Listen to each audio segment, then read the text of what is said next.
spoilers. So, Jake, what did we see today? Well, Mud, we saw The Invisible Man. We did see The Invisible Man. So Ian is not joining us. For those uninformed, our channel has a bit of a history with the Universal Monster series, Why, which yes, this is it kind does. of a part of. It absolutely does, because this is a reboot of the Invisible Man franchise.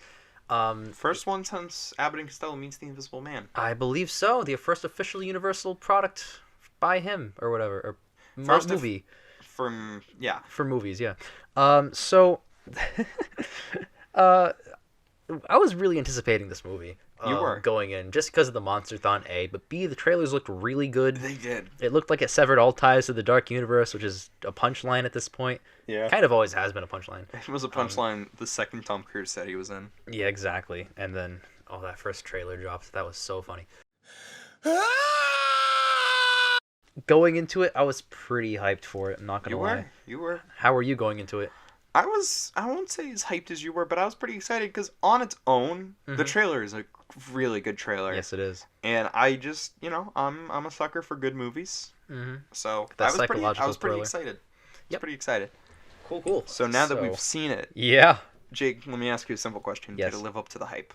Absolutely. Okay. This is a fantastic movie. I loved almost every detail about this movie. It is lowest bar in the world, but it's the best of the year so far. Haha. So fresh. Of the 4 movies you've seen, all of which have come out in January and February, so they're pretty garbage. Yeah. Inherently. Sorry, let's talk about the tension in this film. Okay. This movie is a masterclass of creating tension because it knows exactly what its own premise is and uses it to its advantage. So you think to yourself, how can a movie be scary if I can never see the monster?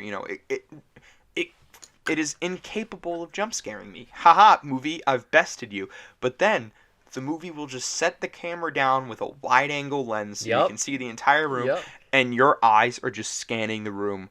What's moving? What's different? Where's the brushing? What's going on? And then it does you one better by sometimes it'll just be a camera and it'll just focus on a part of the room and the camera slowly moves through. And we know, based on the title, that it is in fact the titular character. However, through dramatic irony A and B, literally no one being there on set, it creates a crazy amount of dramatic tension based on the premise. Because you're just waiting for someone to appear on screen based on your expectations of movies that have been built up over years. So there are a couple there are a couple of scenes where I was like, what is this angle? Oh my god, this is the point of view from the Invisible Man. That's why the camera's around the corner and peeking.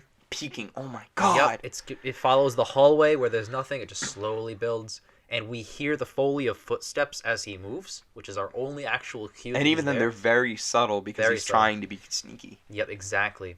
And oh my god, it's so fucking good. And then the camera turns into a doorway, and Elizabeth Moss just looks at the camera quizzically, and it reverse shots to nothing. And we're just an open doorway. And it's shit, he's right there. Oh shit, it's amazing.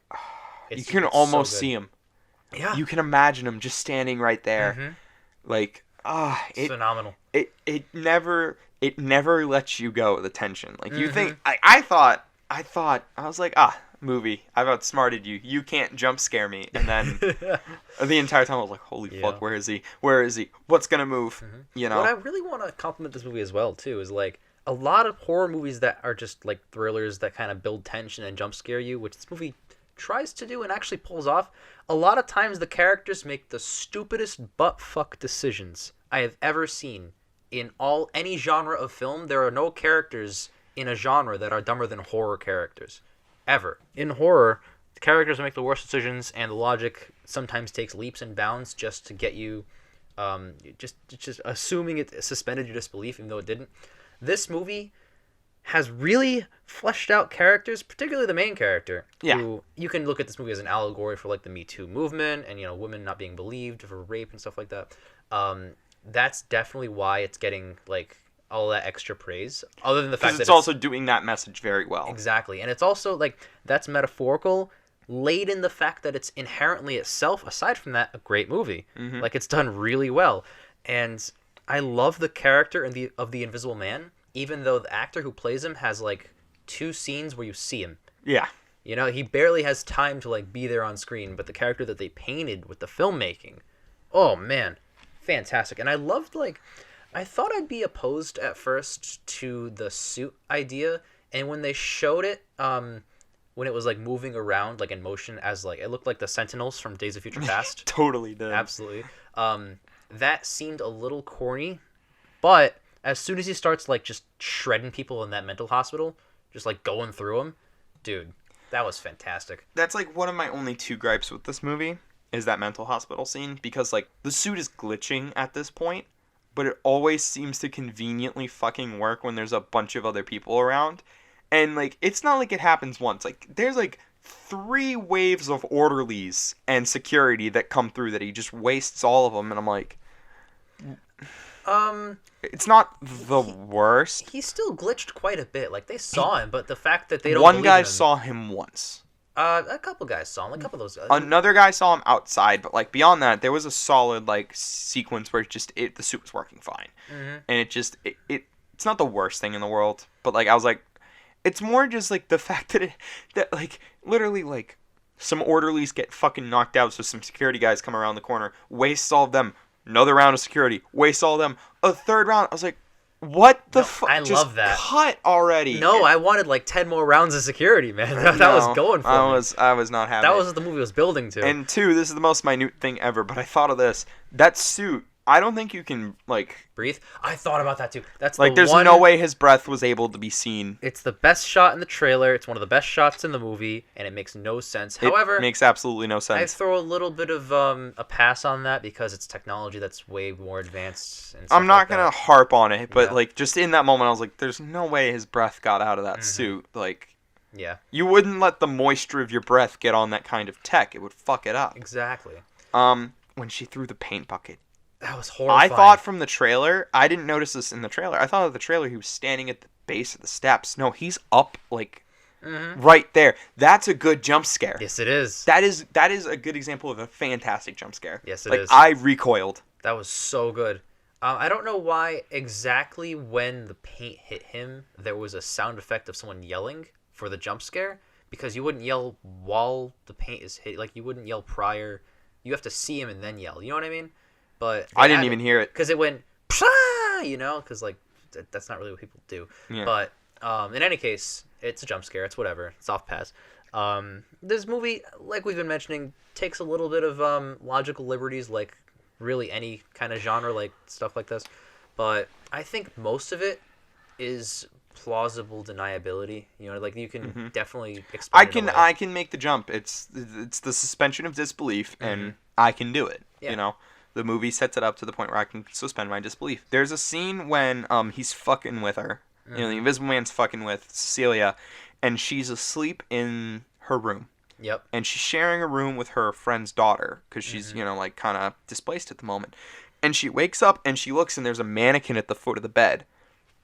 And she doesn't jump. She doesn't react. The problem is we haven't been in her room, so we don't know that the mannequin's supposed to be there. Yep. So it confused me. I'm like, I would fucking scream. Well, no, the mannequin, based on what you just said, since we haven't been in the room, we wouldn't know if it would or wouldn't be there initially, because like we haven't seen the entire room. But that doesn't explain why she doesn't react. The only explanation for not reacting would be if the mannequin was already there. But my point is, it pulls me out of it because now I have to process and realize this. But if we had a shot, just one scene in the room prior, and she's, you know, she made the point of like, there's the mannequin, you know, establish the idea, reinforce the idea, execute the idea, and then it would be that good trope subversion of like, she wakes up, she sees the mannequin, she thinks it's fine, but it's not fine. There's another sequence in this where it's right towards the start, it's like 20 or 30 minutes in, where it's after he dies, quote unquote, and she's folding laundry and the camera pans back and forth between like the thing she hung up and back to her. It panned back to that part of the room. It looked the same. I was looking for like, oh my god, there he is, he's the Invisible Man, but like there's no evidence. That's what they want though. Yeah. That's what they want, is you just be like, where is he? What's gonna move in the background that he touched? The first thing I saw physically move was the knife when she put it down. I think that's supposed to be the first thing. Okay. There's probably one more thing. I feel like in that scene I'm describing, there's definitely like... There has to be. There's little details. But there's only like a couple, like, I'd say like, I'll chop it up to pacing problems, like the thing with the mannequin. Like, they could have used like just one scene to explain, no, the mannequin's supposed to be there. Yep. You know, because that just left me confused, not like intimidated. I was like, why isn't... Like, if I was her and I woke up and there was someone like... a vague figure. if I was me now and I woke up and there was a vague figure standing at the foot of my bed, I'd fucking scream. Especially when you realize that you have no covers anymore and you don't know why, and like you think you felt an iPhone like flash on your eyes. Something woke you up. Yeah. Something woke you up, and then there's just a figure. Like I'd scream. Weird. I'd scream. Also, like, the trailer shot was her going and it was a floating iPhone. That we didn't see the floating iPhone. There was a couple things that we didn't see. There were a couple trailer-only shots, but I think it's for the best. Like I think a haunted iPhone would have just been corny. Well, they don't really do like the kind of. She doesn't realize that anyone's in the room until the footsteps on the blanket. Exactly, it would have completely ruined the scene. Yep. You know, exactly. A haunted iPhone at the foot of the bed, that would have made her scream, and then what? You drop the iPhone, it's still right there. It was really good. I love the premise. I loved what they did with the material because the Invisible Man is he's never been done like this, even in the book, even in all the other movies. Well, the book's nothing like this, just to let you know. Of course. The book, the first movie, which is the 33 one, he basically, like, he turns himself invisible because of an experiment, like his skin. Yeah. So he's invisible and naked. And after, like, 20 or 30 minutes, when the townsfolk discover that he is the Invisible Man, he just fucks with the whole town. Like, he'll derail a train and blow it up because he can walk directly into the thing and switch the lever for no reason. He walks into a bank, he grabs the teller drawer, and then just throws the money into the air. Like, it's just a floating drawer. I'm a little upset that the Invisible Man didn't have his dick out the entire movie, to be honest. I know. To be a little honest, it was a little disheartening. Like, damn, there isn't just an invisible peener I know. in the corner of the room. That's what I thought. And if he was visible, this entire movie would be NC-17. Yep. That'd be so fucking funny. That's, like, what makes the Invisible Man, like... Comical.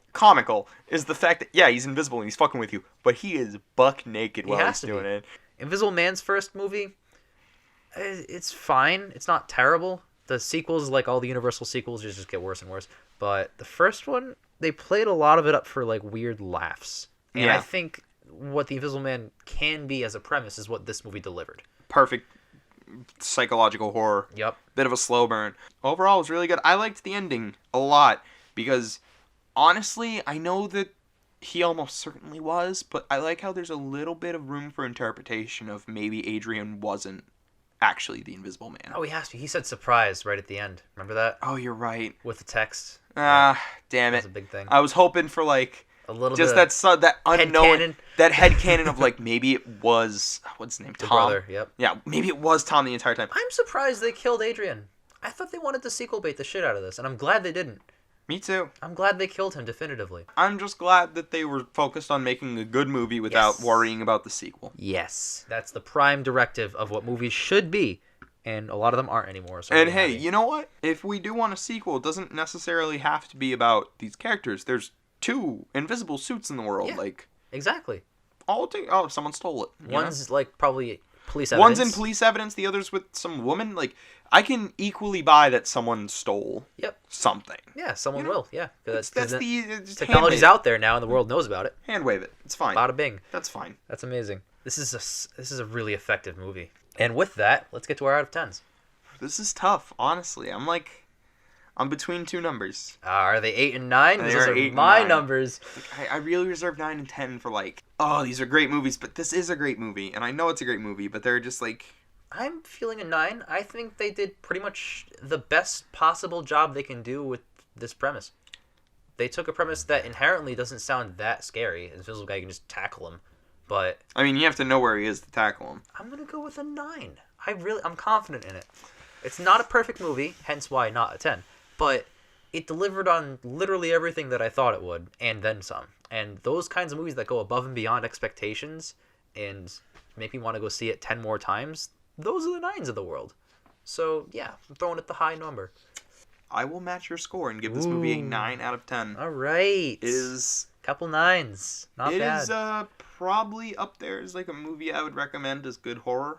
Mm-hmm. You know, because I don't watch a lot of horror, and the horror that I do usually kind of blows. Yep. You know, It Chapter 2.